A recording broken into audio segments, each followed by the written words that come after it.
Oke, selanjutnya adalah materi tentang format gambar. Materi ini saya ambil dari keyword ya. Saya ambil dari keyword. Kalian bisa nanti bisa mencari sendiri di mana di browser ya tentang keyword. Nah, kita akan membahas tentang yang namanya jenis format gambar ya. Di sini ada beberapa contoh tentang format gambar. Ya, yang pertama itu ada PNG atau Portable Network Graphic ya. Kalau di sini penjelasannya adalah PNG adalah salah satu format terpopuler yang bisa menampilkan gambar dengan latar belakang transparan. Contohnya seperti logo. Nah, di sini sudah ada seperti infografis, banner, chart, logo, ilustrasi, komik, dan banyak produk grafis lainnya. Nah, contohnya seperti kalian bisa lihat di sini di bawah sini ada nama saya ya, ada nama saya itu saya desain menggunakan Photoshop ya, menggunakan Photoshop dengan memberikan beberapa timeline ya, dengan format PNG ya. Seperti itu, contohnya seperti ini. Jadi bisa diaplikasikan ke media apapun ya. Ada juga yang di sebelah kiri ya, ada yang sebelah kiri itu desain grafis. Saya juga buat sama di Photoshop. Nah, itu juga formatnya adalah PNG. Dan di penjelasan selanjutnya, selain itu PNG mendukung lossless compression dan menawarkan warna yang tajam. Kayaknya format ini cenderung mempunyai ukuran yang besar dan hanya disimpan dalam mode RGB. Nah, seperti itu. Yang kedua ada JPG ya. JPG atau Joint Photographic Expert Group. JPG adalah format yang paling banyak digunakan di internet. Beberapa platform sosial media seperti Facebook dan Instagram bahkan secara otomatis akan mengubah format gambar yang diunggah menjadi gambar JPG ya. Ini format yang biasanya sering banget digunakan. Nah, contoh kalau kalian mengambil foto dengan media kamera ya, bisa kamera digital atau mungkin kamera dari handphone. Format yang akan keluar atau gambar yang akan ditampilkan itu adalah format dari JPG atau JPG itu sendiri. Yang paling spesial JPG itu kompatibel dengan berbagai browser ya, image viewer dan editor software, serta mempunyai ukuran yang kecil. Namun sisi kekurangannya adalah JPG masuk ke dalam tipe lossy compression sehingga kualitasnya akan menurun jika diperbesar. Nah, contohnya seperti ini.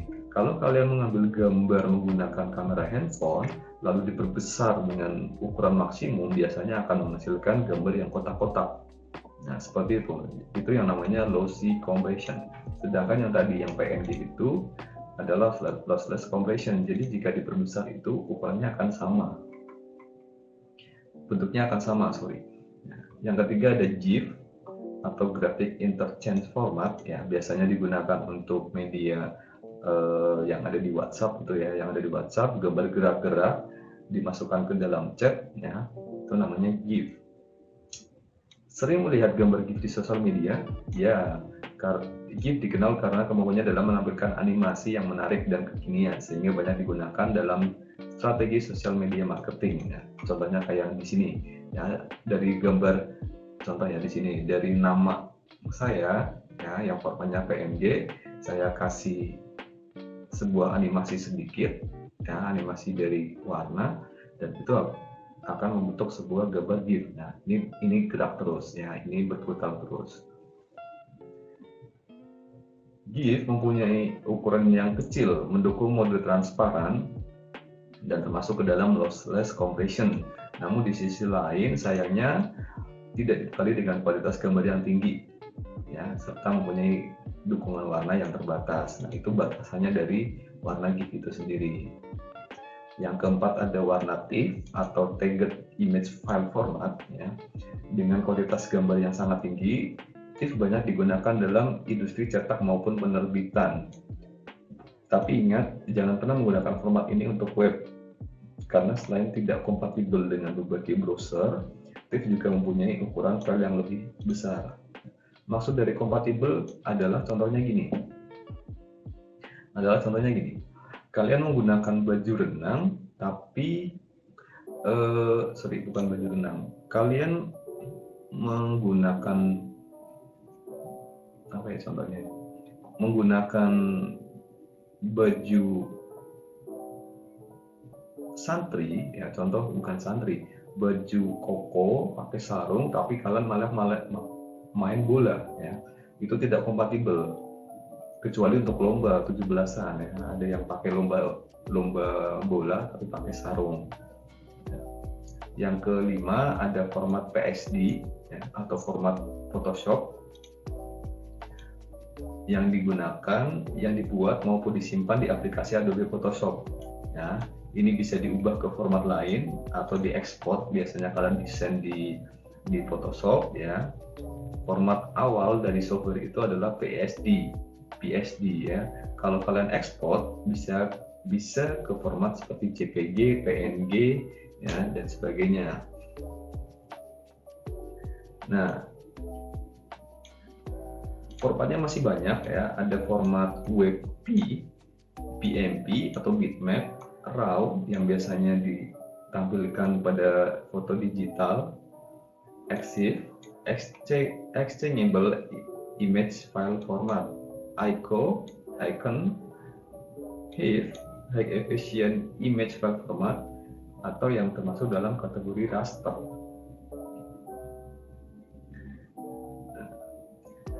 Kalau format gambar vektor ada yang namanya SVG atau Scalable Vector Graphic. SVG ini merupakan grafis berbasis XML atau Extensible Markup Language yang biasanya digunakan dalam bahasa pemrograman, yang digunakan untuk membuatkan ilustrasi, diagram, logo, icon, hingga animasi untuk website, ya, untuk bahasa pemrograman. Ya. SVG ini ukurannya kecil dan dapat diakses dengan web browser. Yang kedua ada Adobe Illustrator. Gambar yang dihasilkan merupakan hasil dari aplikasi Adobe Illustrator. Ya. Format AI tidak bisa diunggah secara langsung untuk web, tapi kabar baiknya Anda bisa mengubah format lainnya seperti JPG. Sama halnya tadi kayak Photoshop. Kalau kalian setelah mendesain ingin menampilkan ke format yang lain, itu bisa pakai Adobe Illustrator ke media yang lain, itu bisa. Lalu yang ketiga ada PDF, Portable Document Format. Nah, format ini termasuk ke dalam kategori vektor yang biasa digunakan untuk menampilkan ilustrasi, desain sampul, serta konten grafis lainnya. Tuh. Kesimpulannya, ya, format apapun yang akan kalian gunakan itu tergantung dari penggunaannya, ya. Kalau mau bikin logo ya pakai format PNG, kalau mau pakai desain ya bisa pakai format PSD, PDF atau mungkin Illustrator, seperti itu. Sekian materi tentang format gambar. Terima kasih. Kita akan beralih ke materi yang selanjutnya.